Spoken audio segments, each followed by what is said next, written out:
Hello guys, നമുക്കിന്ന് makhana salad ഒന്ന് കണ്ടാലോ. അതായത് നമ്മുടെ താമര വിത്തില്ലേ, അതിൻ്റെ സാലഡ്. അതായത് നമ്മൾ ഇത് കഴിക്കുന്ന വളരെ ഗുണകരമായിട്ടുള്ള ഒരു കാര്യമാട്ടോ. നമുക്ക് കൊളസ്ട്രോൾ, ഷുഗർ, വെയിറ്റ് ലോസിന് എല്ലാത്തിനും നല്ലൊരു ഐറ്റം കേട്ടോ. അതുമാത്രമല്ല, ഇത് ഈ തണുപ്പ് സമയത്ത് കഴിക്കുന്നത് ഏറ്റവും നല്ലത്. അപ്പോൾ അതിന് വേണ്ടിയിട്ട് നമുക്ക് ആദ്യം തന്നെ ഒരു ഫ്രൈയിങ് പാനിലോട്ട് ഇതിട്ട് കൊടുക്കാം കേട്ടോ.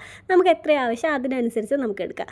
അപ്പോൾ നോക്കി അതിട്ട് നന്നായിട്ടൊന്ന് ഡ്രൈ റോസ്റ്റ് ചെയ്തെടുക്കണം കേട്ടോ. ഇതിലാദ്യം ഓയിലൊന്നും ചേർക്കുന്നില്ല. നന്നായിട്ട് ഡ്രൈ റോസ്റ്റ് ചെയ്തെടുത്ത ശേഷം ഞാൻ ഒരല്പം ബട്ടർ ചേർത്ത് കൊടുക്കുന്നുണ്ട്. ബട്ടറോ ഗീയോ എന്ത് വേണം ചേർത്ത് കൊടുക്കുക.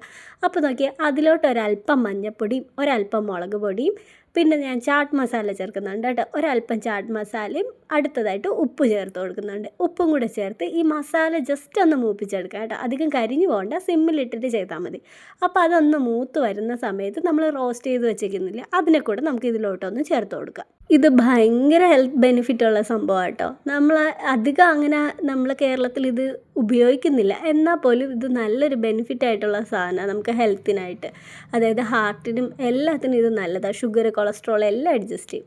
അപ്പോൾ നോക്കിയാൽ അതൊന്ന് റോസ്റ്റ് ചെയ്തെടുത്ത ശേഷം അതിനോട്ട് നമുക്ക് ഒരല്പം സവാള അരിഞ്ഞതും ഒരല്പം തക്കാളി അരിഞ്ഞതും പിന്നെ അതിൻ്റെ കൂടെ തന്നെ ഇച്ചിരി മല്ലിയിലയും കൂടെ ചേർത്ത് കൊടുക്കാം കേട്ടോ. നമ്മൾ സാലഡിനൊക്കെ അരിയും പോലെ ചെറുതായിട്ട് അരിഞ്ഞ് ഒന്ന് മിക്സ് ചെയ്തെടുക്കുക. അധികം വേവിച്ചെടുക്കണ്ട, നമ്മൾ സാലഡ് പോലെ കഴിക്കാനല്ലേ. അതിലോട്ട് ഒരു അരമുറി നാരങ്ങയും കൂടെ പിഴിഞ്ഞൊഴിച്ച് കഴിഞ്ഞ് നമ്മുടെ സംഭവം റെഡിയാണ്. ഇതിനെ നന്നായിട്ടൊന്ന് മിക്സ് ചെയ്തെടുക്കുക. അപ്പോഴേക്കും നമ്മൾ സാലഡ് റെഡി ആയിട്ടോ. നല്ല ചട്പട്ടയായിട്ട് നമുക്ക് കഴിക്കാൻ പറ്റിയ ഒരു ഐറ്റം കേട്ടോ.